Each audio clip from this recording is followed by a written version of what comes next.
Lucas capítulo 5, você que tem a sua Bíblia, pode abrir comigo, só que nós vamos ler só o versículo 9. Lucas capítulo 5, versículo 9. Só para a gente fechar aqui algumas colocações. Ontem nós só fizemos a análise do texto. Diz assim o verso 9. Pois que o espanto se apoderara dele e de todos que com ele estavam, por causa da pesca que haviam feito, né? Muito bem. Essa é a primeira parte que nós estaremos tratando. Explicamos já aí ontem essa questão do verbo ensinar, certo? E nós vamos ficar nessa outra parte do verso 5. Muito bem. Percebam que ontem nós falamos sobre esse capítulo, não fizemos as colocações finais, eu quero só fazer as colocações finais e depois estaremos partindo para o outro texto. Vocês observaram o poder do ensino, falamos ontem o que é logos, é claro que no texto está no acusativo, objeto direto, né? Logon, e o outro texto, rema, no verso 5, nós falamos que é a palavra falada. Naquela época, vocês ouviam que as pessoas diziam assim, não diga rema que o milagre acontece, porque eles diziam que o segredo estava no rema, que era uma palavra poderosa, a palavra dita. Mas a palavra rema, ela vem do logos, que é a palavra que Cristo ensinou. Então, o segredo não está naquilo que você pronuncia, o segredo está naquilo que você obedece. Todo o sucesso de um pastor, todo o sucesso de um ministério está na obediência, não está naquilo que você sabe, naquilo que você estuda. Porque se eu tiver apenas isso, não vai trazer crescimento para mim. Em João 17:3, Jesus diz assim, e a vida eterna é esta, que te conheça a ti só, único Deus verdadeiro e a Jesus Cristo a quem enviaste. Perceba que os judeus, eles possuem os oráculos divinos, os judeus possuem a Torá, os judeus possuem até mesmo a Cabala ou a Cabalá, que é o lado misterioso deles. Eles possuem tudo isso. Mas o segredo não está no conhecimento daquilo que você possui. É claro que Francis Bacon, ele vai dizer, saber é poder. Ele vai trazer essa colocação, mas é um poder que você manipula para as suas circunstâncias.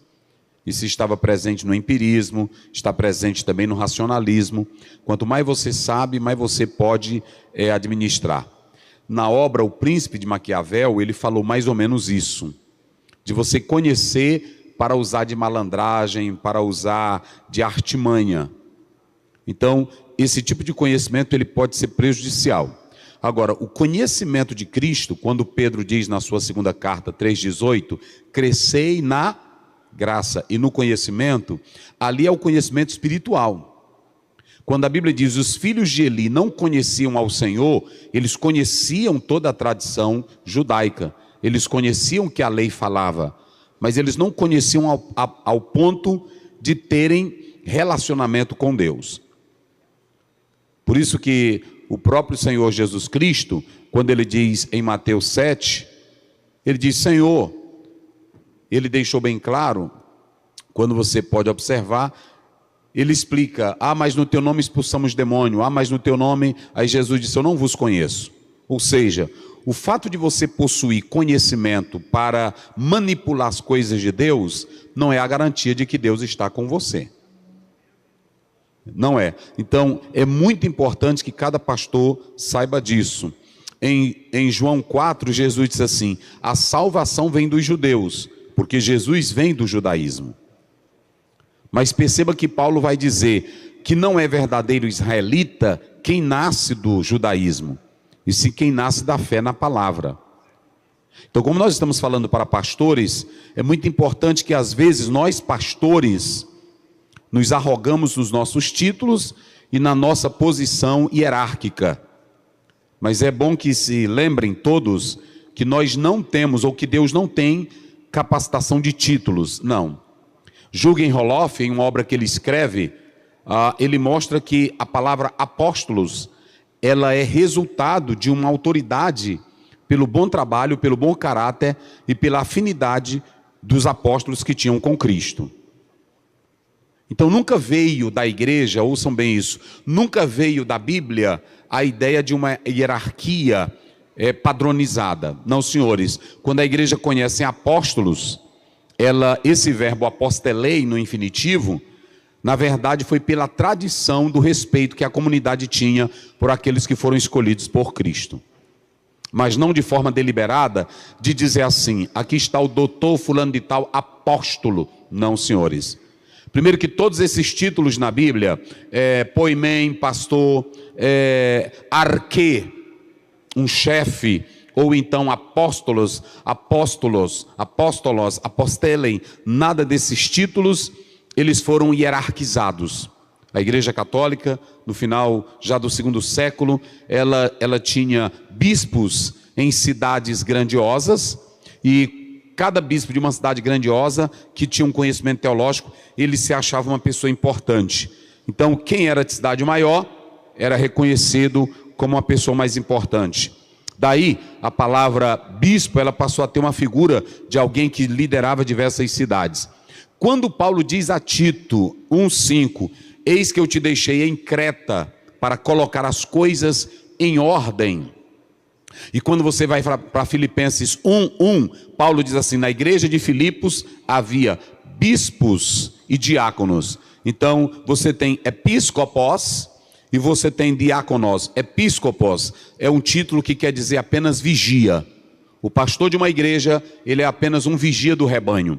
E sabe quem é que diz isso muito bem? O apóstolo São Paulo em Atos, lá no capítulo 20, a partir do versículo 28 e 29. Pastoreai, poimem do grego. Quando ele usa essa palavra pastoreai, ele está dando uma ideia rural.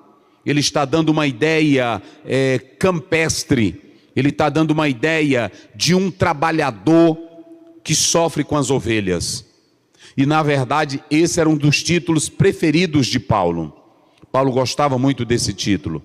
Então, pastoreai o rebanho de Deus que há entre vós. Mas ele diz também, vigiai. O Senhor vos constituiu bispos. Ali bispo é um vigia. Então, todas essas nomenclaturas que elas foram surgindo, elas entraram no meio nosso. E onde é que está a autoridade pastoral? A autoridade pastoral não está no título. A autoridade pastoral está no caráter de Cristo que há em você. E quando a igreja te vê como um homem que ama, que cuida e que zela do rebanho. Então é muito importante. Aí o Jürgen Roloff, ele diz que a tradição, a igreja, por ver o modelo dos cristãos, ver o modelo dos apóstolos, a igreja passou a respeitar a liderança por causa do caráter que havia em Cristo Jesus. Nunca foi uma imposição, nunca foi.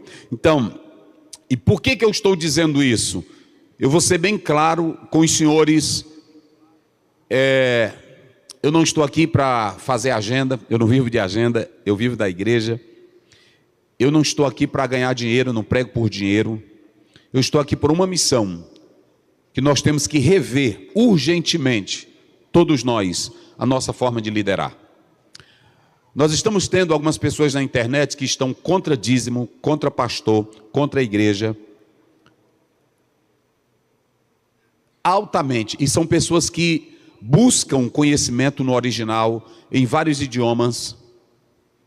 Esse dia estava desfazendo do livro de Gênesis, baseado na tradição de Gilgamesh e do acadiano. E eu estou me dedicando nisso para poder refutar essas coisas. Então nós temos uma gama de pessoas na internet que elas 24 horas batem dízimos, 24 horas batem oferta, 24 horas batem pastor. E agora a onda não precisa você ir para a igreja, 24 horas eles estão dizendo. E sabe qual é o maior problema nisso? As pessoas estão crendo no que eles estão dizendo. E sabe qual é o maior problema? Como é que nós vamos superar isso? Por isso que eu achei muito interessante quando o pastor colocou aqui o amor pelas vidas além do chamado do dever.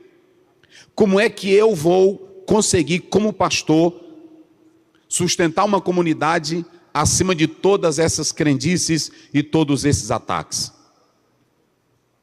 Quando eu fui agora na Europa e eu estive conversando com uma pessoa de lá o governo ele estava abrindo portas para 200 e tantas igrejas, porque as igrejas daqui não, mas a de lá, elas são sustentadas oficialmente. E vários templos fechados e o governo precisando de tantos pastores para essas igrejas. E ninguém quer, com salário, com casa, com tudo, mas ninguém quer. E essa fé, eu não vou citar aqui o nome porque é gravado, mas essa fé da igreja, que foi de uma igreja, de um dos grandes avivalistas de lá, hoje ela apoia o casamento contrário. Tudo que esse homem ensinou, essa igreja tradicional da fé e desse avivamento, ela aprova o casamento contrário.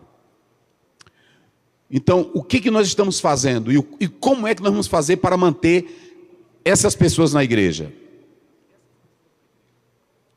Antigamente, cada pastor que está aqui, a sua luta era contra o pecado. Se mais explorando tudo, se chegasse, você tinha aí simplesmente uma igreja, tinha de um lado a igreja católica e lá longe uma igreja adventista. Hoje nós temos igrejas que elas aceitam pessoas de todo jeito, de toda maneira e de toda situação. Além disso, nós temos problemas culturais que até a nossa teologia passada, ela não tem resposta para isso. Como é que nós vamos dialogar esses problemas?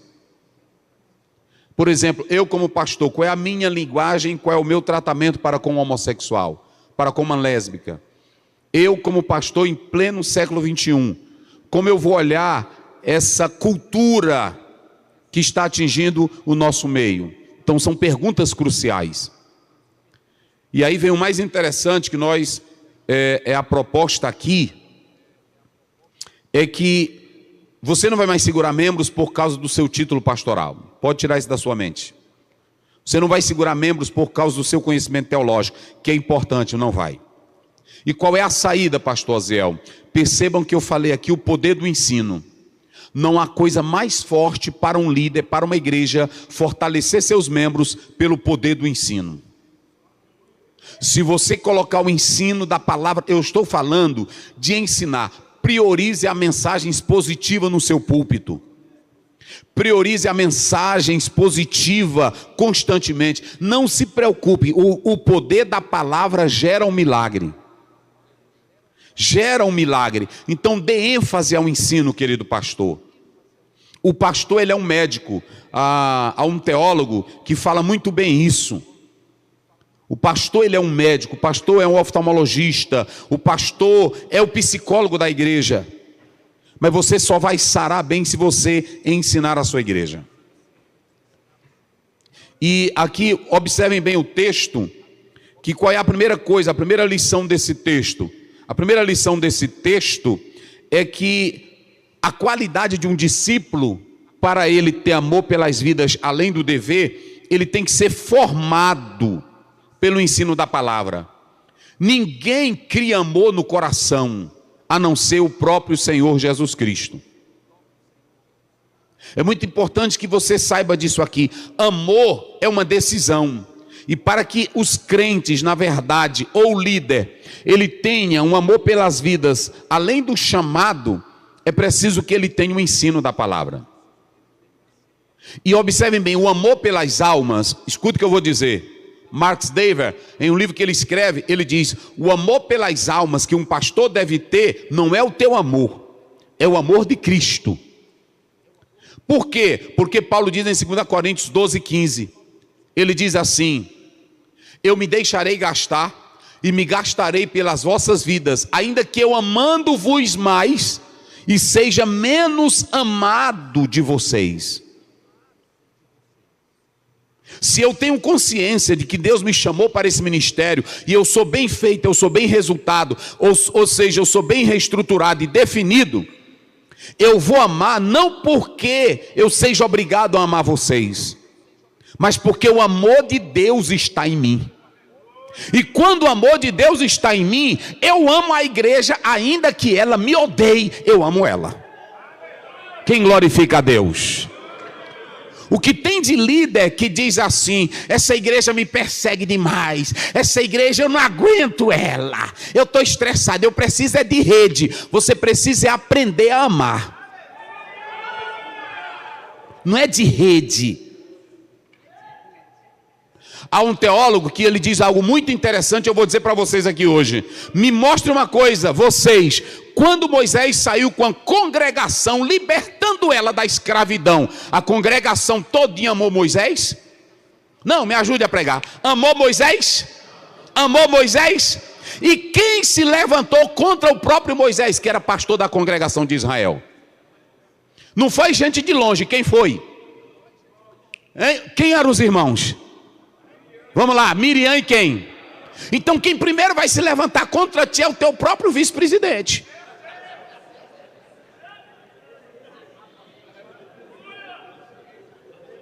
Claro que estou falando isso no contexto geral, não é daqui. Eu estou falando no contexto geral. Escute o que eu vou dizer aqui. Quem vai começar, ouçam bem, quem vai começar a ser contra ti, não é quem está de longe. É quem está de onde? Olhe para cá, me diga quem é que encabeça uma reação contra você. É quem está perto de você. Quem primeiro te denuncia é a tua mulher, sim ou não? Depois da tua mulher é a tua funcionária de dentro de casa, sim ou não? Quem mais te denuncia é o diácono que anda contigo. É ele quem vê você falar, é ele quem te escuta no telefone, é o motorista do teu carro. Não adianta a gente ir para longe, não. Quem mais falava de Jesus eram os próprios discípulos dele. Quando a mulher quebrou um perfume, está lá em João 12, quebrou um perfume na cabeça de Jesus, quem foi que começou a murmurar primeiro? Não, a gente diz que é só Judas. A ênfase, quem começou foi Judas, mas Judas triscou em João aí, João. E cadê o apóstolo do amor que nem ele teve coragem de bater em Judas? E olha para cá, pastores. Quando começarem a bater em você, só tem uma pessoa que vai te amar, é a tua mulher. Até aquele amigo que você confiava nele, quando você trisca nele, ele diz: rapaz, você está vendo? Senhor, mas o senhor tem tido algumas coisinhas que a gente... Eu estou mentindo? Eu nasci dentro de igreja, irmão. Tudo isso eu vi, tudo isso já até aconteceu também comigo. Um dia eu entrei num problema, não vou citar nome porque é filmado, eu entrei num problema sério, mas sério causado pelos outros. Eu administrando, eu botei pesado numa pessoa, e aí quando alguém disse assim: pastor, estão fazendo aí um abaixo-assinado contra você. Aí eu disse: contra mim? O que eu fiz? Tem hora que você fica sem saber, meu Deus, o que eu fiz? Aí pronto. Aí o pastor foi lá onde eu, um veterano, aí disse assim: pastor, fulano de tal, ele esteve lá na minha casa e está levantando porque você... Eu disse: mas o que eu fiz? Eu roubei dinheiro da igreja? Não. Eu peguei mulher? Também não. Eu estou vendendo maconha? Ele disse: não. Eu estou devendo a algum comerciante? Não. O que é? Me diga aí, pastor, o veterano. Ele disse: não, algumas palavras suas têm ferido. Aí eu disse: eu já sei, foi aquele fulano de tal que você apresentou. Aí eu me virei para dois companheiros e disse assim: pastor, diga para ele aí que não é verdade. Eles fizeram assim. Falaram nada. Olha para cá, deixa eu dizer uma coisa. Entre no ministério definido, sabendo que você foi chamado, e aqui você vai ter traíra, aqui você vai ter falso, aqui você vai ter pessoas que não vão te amar, aqui você tem que saber que nem todos vão gostar de você. Agora faça como Paulo: eu não estou me importando, eu amo porque o amor de Deus está no meu coração. Não se adoeça com isso. A Bíblia diz lá em 1 João, quando você lê o próprio texto da palavra de Deus, olha, a Bíblia diz assim: nós amamos a Deus porque Ele nos amou primeiro. E eu tive um professor de grego, para mim uma das maiores autoridades de grego no Brasil, ainda vivo, ele mora aqui em Brasília hoje. Ele era dos Estados Unidos, mas ele não quis viver a vida final dele lá. Inclusive ele lançou um texto agora defendendo o texto. Ele criou o próprio... Ele descobriu a família dentro da família dos manuscritos, a família 35, e ele lançou agora. Depois vocês podem ver lá, eu fiz uma live com ele. Para mim, a maior autoridade de grego vivo no Brasil é ele. Para mim, pastor Aziel. Ele diz uma coisa interessante. Se vocês analisarem, ouçam bem o que eu vou dizer aqui. Ele dizia que João não tinha papa na língua. Porque João diz assim: aquele que diz que ama a Deus e aborrece ao seu irmão é o quê? É mentiroso, e nele não está o amor de Deus. Como é que ele diz que ama a Deus, que nunca viu, e ama, e não ama o seu irmão que viu? Ouçam o que eu quero dizer para vocês. Paulo diz assim: eu vou amar vocês. Olha, pastores, eu vou amar vocês, e eu não vou só amar, eu vou acabar minha vida por vocês, peça ruim. Está na Bíblia ou não está? Está na Bíblia, gente. É porque tem pastor que fica: eu entrei no ministério, eu estou decepcionado. Porque tu quer. Porque quando Jesus te chamou, Ele não te chamou para dar água fria nem água de coco. Ele te chamou para tu morrer. E Paulo vai dizer em Atos 20, 24: eu não tenho a minha vida como preciosa, contanto que eu cumpra com alegria a carreira e o ministério que eu recebi do Senhor. Um dia desse uma irmã me ligou e aí disse assim: pastor Zé, o senhor dormiu depois daquele negócio que o senhor sofreu ontem? Eu disse: dormi. Ela disse: mas como? Eu disse: porque eu já sei que Deus já me colocou nisso para isso, irmã. Senão tu não vai dormir.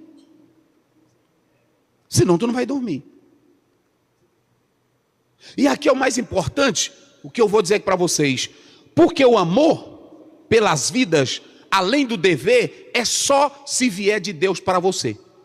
Olhe para cá, Marcos 12, 30, 31. Jesus disse assim, quando o homem perguntou: qual é o maior mandamento? Ele falou de 2. Amarás o Senhor teu Deus de todo o teu. Vamos lá, me ajude. De todo o teu, de toda a tua alma, de toda a tua força, de todo o teu entende. Esse é o primeiro. E o segundo?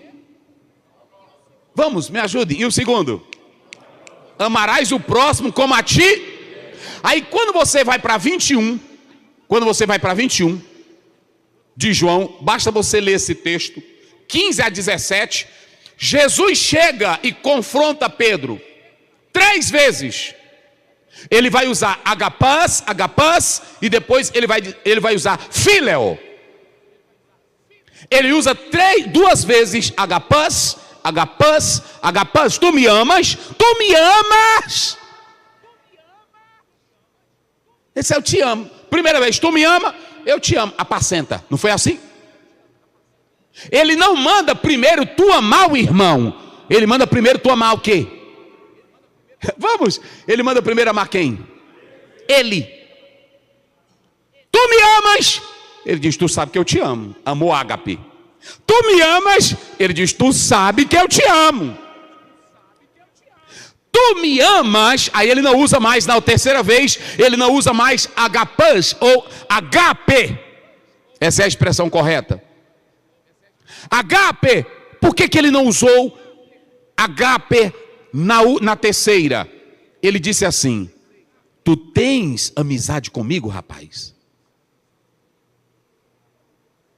Porque amor é construído na amizade.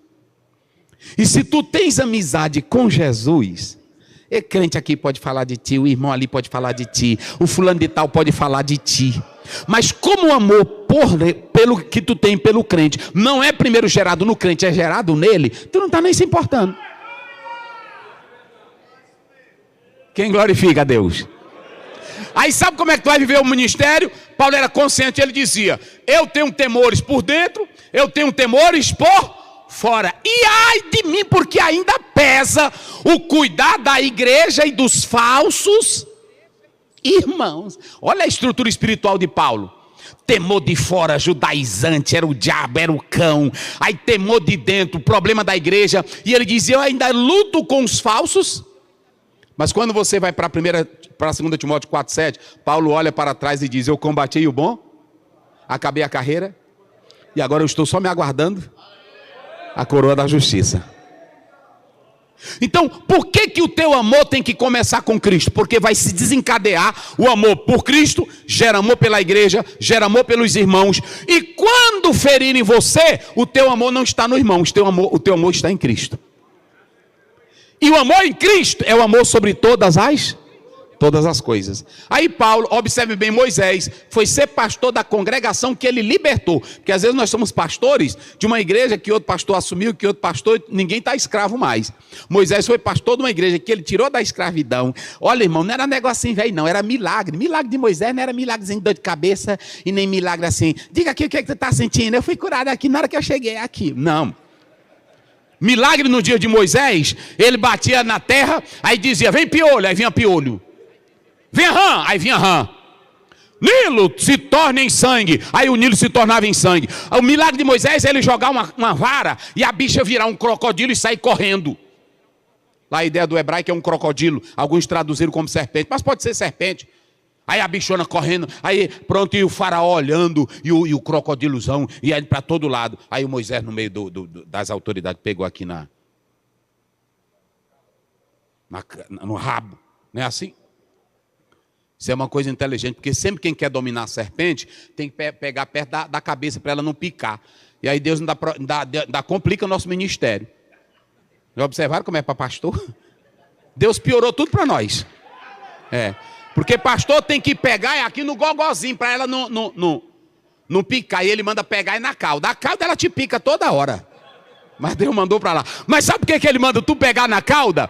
Tu pegares na cauda, olha para cá. É porque na autoridade de Deus, quem te protege é Ele. Não acabou a conversa.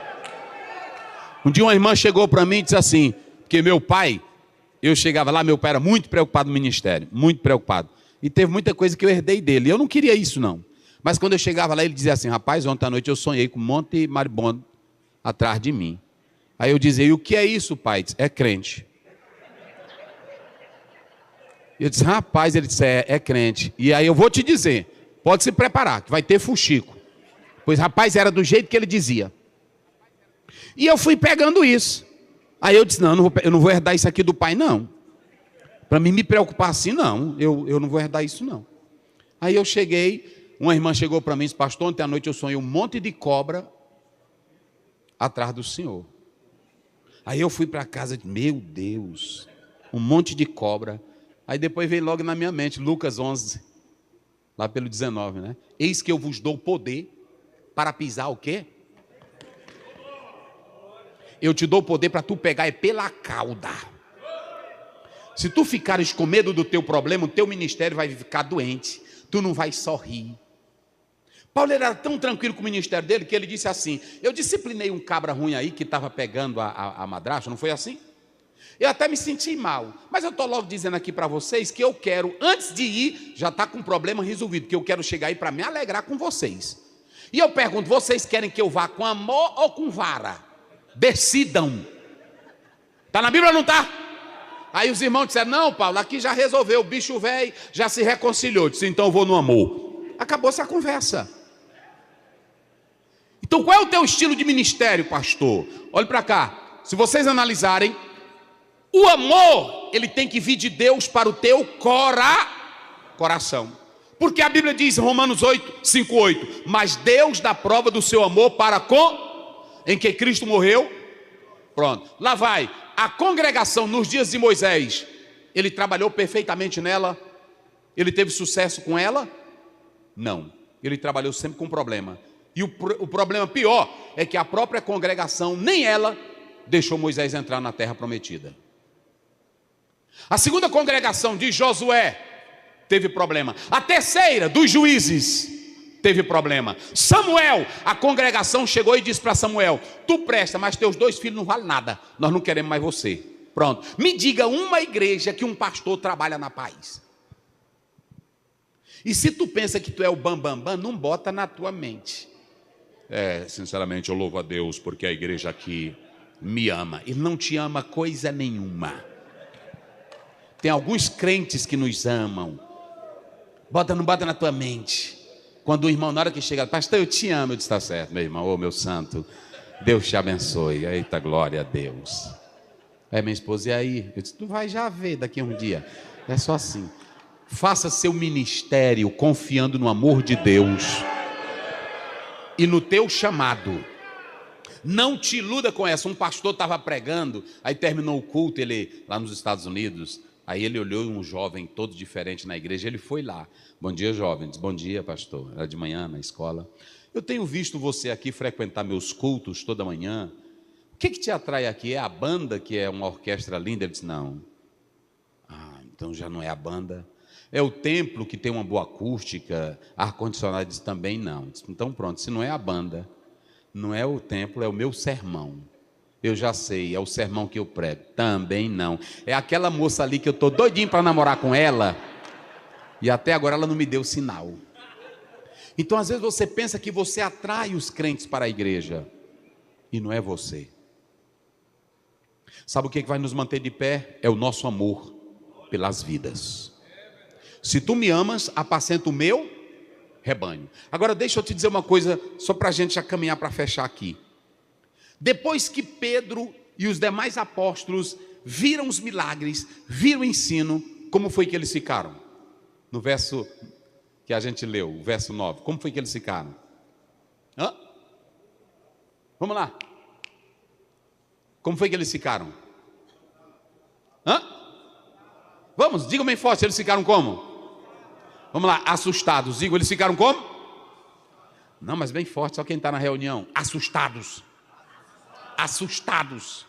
Se vocês analisarem essa palavra no original aí, é tambos. Tambos, sabe o que quer dizer? Imóvel. Eles ficaram surpresos. Se você não fica surpreso com o que Deus faz, teu ministério não vai prestar. Obreiro, para o ministério dele prestar, de vez em quando ele tem que estar se assustando. Não é com crente não, é com os mistérios de Deus. Quando Pedro viu as redes cheias de peixe, ele se assustou, e a Bíblia diz, e os outros também. Eu vou só mostrar uma coisa, Deus ele sempre quer que você se espante com os mistérios dele. Lá no capítulo 3, versículo 5, Moisés formado em toda a ciência do Egito. Olha como é que Deus vai assustar ele. Moisés vai chegando e diz, ei, para, 3:5, não te chegues para cá. O homem se assustou. O lugar que tu estás é o quê?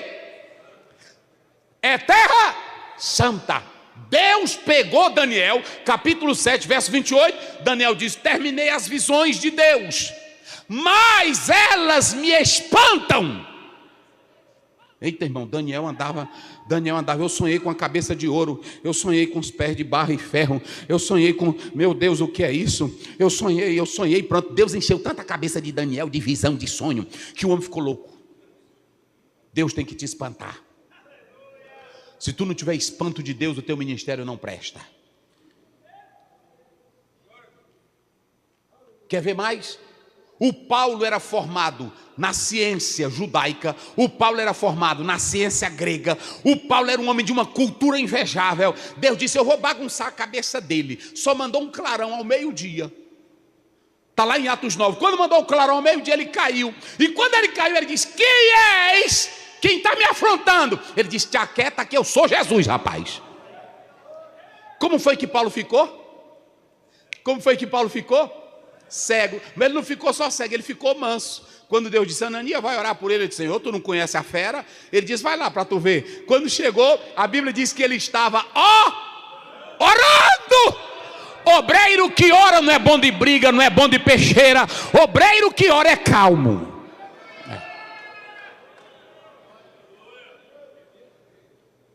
Deus já te espantou com alguma coisa, irmão? Deus já te assustou com algum negócio?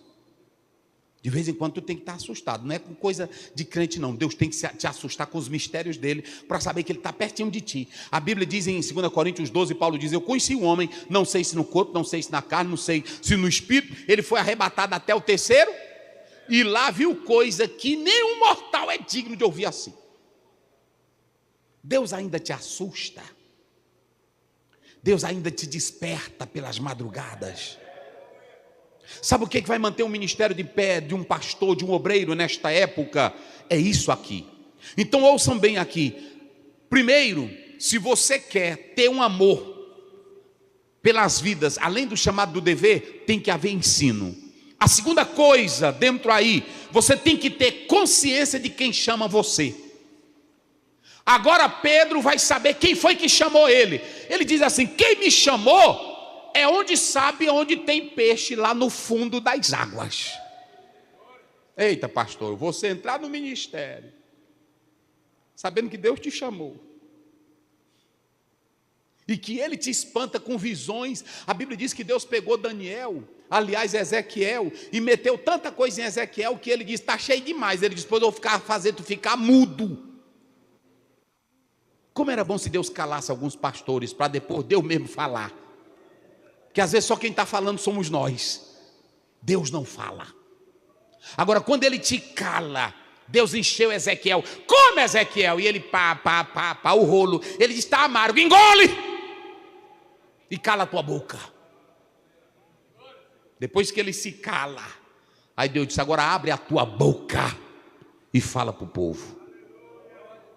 Então sabe qual é o mistério aqui? Observem bem, quem te chamou, você tem que ter consciência de quem é que está te chamando. Não é um ser humano, não é uma pessoa qualquer, é aquele que diz assim: vão pescar e lance a rede ao mar, alto mar. Aí Pedro era experiente, diz: não, nós pescamos à noite e não apanhamos nada. Ele diz: mas podem ir, que vocês vão ver. Quando chega Pedro, que ele vê que foi contrariado pela sua experiência, ele diz: sai daqui, porque agora eu sei quem é o Senhor. Quantos dos pastores estão aqui que realmente sabem que Deus chamou? Eita glória! Oh, aleluia! Sabe o que é que vai manter pastor de pé nesta época de crise? É ele saber que Jesus chamou. Ele me chamou.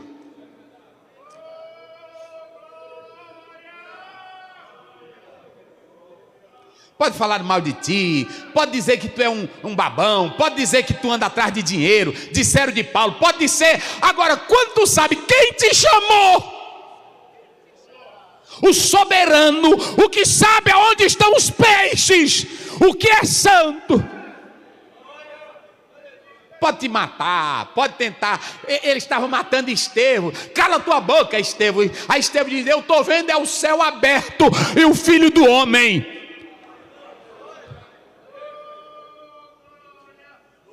Eita, meus irmãos, é pesado. É pesado. E a terceira coisa vai depender da nossa resposta. O chamado pelas almas, o amor pelas almas, vai depender primeiro do ensino que você recebe. Quer cabra bom na igreja? Ensine ele. Não bota logo ele para ser pastor, não. Manda ele sentar contigo para aprender. O problema nosso é que só a pessoa botou água para mim beber, dá um bom auxiliar isso aí. Não faça isso não. Carrega minhas malas. Aí pronto. Lá tem, filmado aí, lá no Tirirical tem um irmão que na hora que eu entro no carro, ele pega minha mala. Eu disse: me dá minha mala. Ele disse: mas é uma honra para mim levar a sua mala. Eu disse: eu levo. Depois tu anda falando aí, dizendo que eu obrigo tu a levar a mala minha. Me dá. Irmão.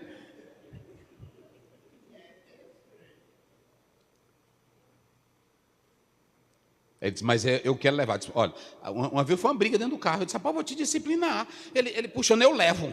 Eu disse: não, deixa eu levar. Queridos, deixa eu dizer uma coisa aqui para finalizar. Vocês estão vendo essa palavra discípulo? Vamos lá, o que é um discípulo? Me ajude, é bem simples, não é para testar conhecimento, é só para a gente já terminar. O que é um discípulo? Como é? É um aluno. Matetes é um aluno, é um seguidor. Olha para cá, as almas que entram aqui na igreja, elas devem me seguir ou seguir Jesus? Elas devem me seguir ou seguir Jesus? Vamos lá, me seguir ou seguir Jesus? Mas as próprias almas que entram aqui vão saber que eu também sigo quem? Lá vai. Discípulo é isso. Mas o discípulo é um aprendiz. Só que se eu seguir Mahatma Gandhi, eu vou seguir ele pelas ideologias, pela a força que ele tinha de um amor para criar paz. Se eu seguir Buda, vai ser pela filosofia oriental dele. Agora, se eu seguir Jesus, é pelo amor que Ele derramou na cruz do Calvário, é pela vida eterna que Ele me deu, é pelo céu que Ele me promete.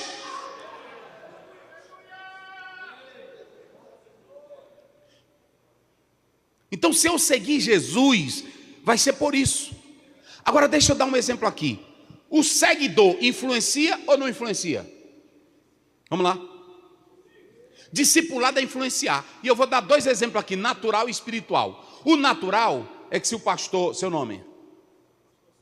Pastor Saulo, ele está numa cidade, alguém chega para ele, é um novo morador, e diz assim: me diga uma coisa, onde é que fica o banco aqui? Aí ele diz assim: olha, o Banco do Brasil fica na rua tal.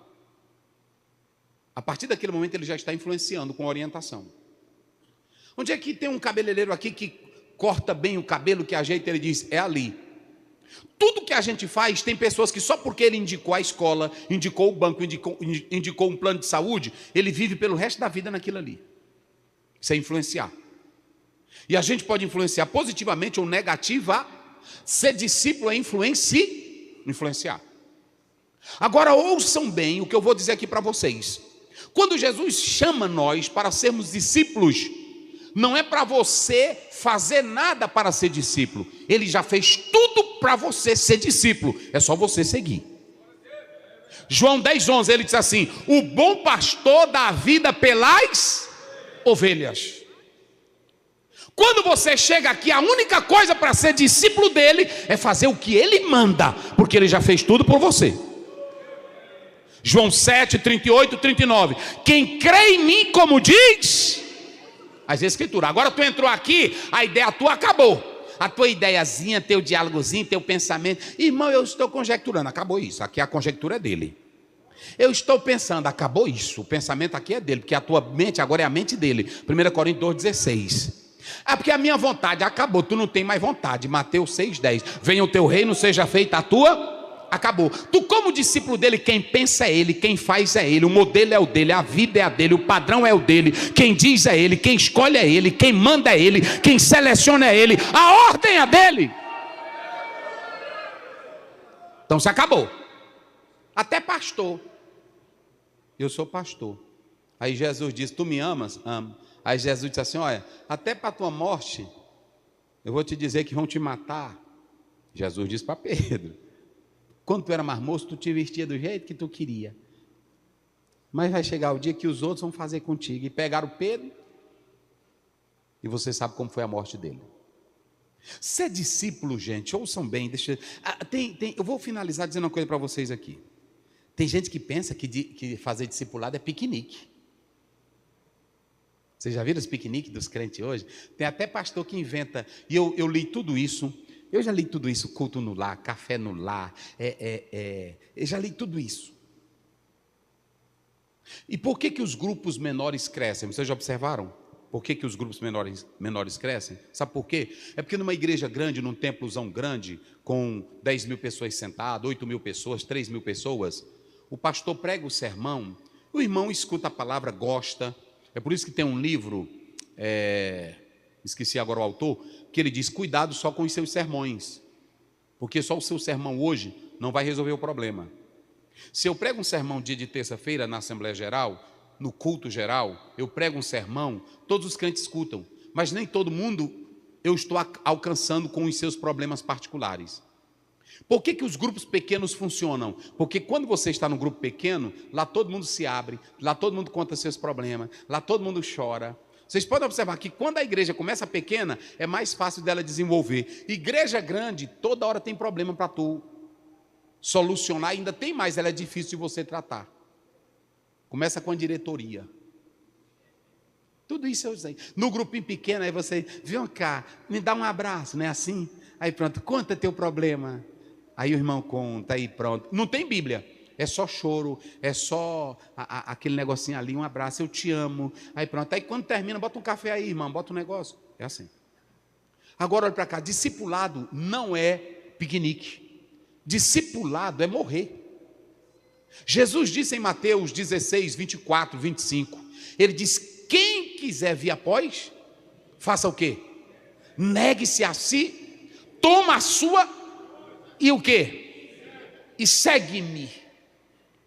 Ser discípulo é morrer. Agora, o grande problema é que nós estamos fazendo hoje do discipulado um piquenique. Como é o piquenique? Amor, admiração, louvor por Jesus, mas sem confissão de pecado. Vocês já observaram que a maioria está pregando, nós temos que ter o amor puro, nós temos que ter o amor de Jesus. Aí o violão fica cortando bonito, e o teclado, aí os irmãos choram, é bonito. Mas amor e perdão e lágrimas sem arrependimento não vale nada. A primeira mensagem de João Batista foi, está lá em Mateus 3,2. A primeira mensagem de Jesus, Mateus 4,17, e a mensagem de Pedro em Atos 2,38, arrependei-vos. Não é piquenique não, meus irmãos. Eu estou entendendo, tem teus traumas. Tem pastor hoje que ele age como um psiquiatra, ou como um psicólogo, ou como... Dave Hunt diz, cuidado pastor, você vai matar suas ovelhas simplesmente com a tua psicologia. Aqui é ensino de Jesus, e ensino de Jesus é Bíblia. Para fazer discípulo só se for o ensino dele. Irmãos, quando Jesus disse, já que vocês agora sabem quem sou eu, sabe quem é que está chamando vocês? Eu chamo vocês para serem pescadores. Ou seja, ele diz assim agora vocês podem atender o chamado. Por que podem atender o chamado? Não coloque no ministério. Olhe para mim aqui agora. Dietrich Bonhoeffer, ele diz assim, não coloque pessoas que apenas tenham intelectualidade. Elas não vão funcionar. Porque intelectualidade sem Cristo não vale nada. Coloque pessoas que tenham intelectualidade, mas primeiro que conheçam a Cristo que o chamou para a obra. Tem irmão que ele é o seguinte, ele vai para a escola dominical, para o culto, aí quando o pastor termina de pregar, ele fica, irmão, o pastor ali, eu fico pensando, essa igreja era para eu dirigir ela, porque o pastor não tem esse conhecimento. Hoje, domingo, você viu a mensagem dele? É o intelectual. Agora, o intelectual que ama a Cristo, ele vai olhar para aquele pastor e vai dizer, o pastor é um homem de Deus, e é um momento que Deus escolheu ele ali, e eu fui chamado para ajudar ele na obra do Senhor Jesus. Então a diferença a Bíblia diz que quando eles conheceram a Jesus, quando eles conheceram quem estava chamando, eles deixaram a rede, eles deixaram a pesca. Resultado, eu quero te dizer hoje aqui, se nós estamos querendo ganhar no reino, por que Jesus ensinou nós perdermos para o reino? Se nós estamos querendo ganhar para o reino. O pastor Estevão dizia, eu temo que um dia alguém pense que eu morri rico por causa do Evangelho. Guarde essa palavra. Eu estava ali na terra dele, Minas Gerais, e eu estava lendo um livro de um camarada espírita que ele terminou a vida dele e antes de morrer ele escreveu uma carta. Eu faço toda a doação de tudo que eu tenho, de tudo que eu vendi, de todos os meus livros, para os pobres, para os carentes, para os necessitados. Quem de nós hoje ousaríamos morrer doando tudo o que temos para a obra de Deus? Fique com essa palavra, que Deus te abençoe, em nome de Jesus. Vamos orar? Quero orar por vocês, quero orar pela sua vida, pastor. Pastor Zé, o senhor não tem temores? Tenho. O senhor não tem lágrimas? Tenho. O senhor não tem problema? Tenho. Só que você tem que saber quem é que te chama para esta obra. Eu pergunto aqui aos senhores, todos acreditam que Ele cuida de nós? Quem acredita que Ele cuida? Então fique tranquilo. Fique tranquilo que Deus vai te guiar, Deus vai te orientar e Deus vai te abençoar. Coloque a mão no seu coração. Deus eterno, obrigado por esse momento feliz quando estamos na Tua presença. Que, ó Deus, o Senhor continue abençoando a SEADIF, abençoando os pastores. e que eles possam compreender que discípulo de verdade se faz só com o ensino. Discípulo de verdade é aquele que entende quem está chamando para a obra. E discípulo de verdade não tem apego às coisas materiais. Nós não fomos chamados para sermos famosos. Nós não fomos chamados para sermos aplaudidos. Nós não fomos chamados para sermos honrados pelos homens. Nós fomos chamados para fazer uma missão em nome de Cristo. Que podemos correr o risco de perder a nossa vida por causa do Evangelho. Mas nós vamos continuar como Paulo, combatendo o bom combate, sabendo que a vitória vem do Senhor Jesus. Continua com esta convenção, continua com esses pastores, ministra a cura pelo teu Espírito Santo.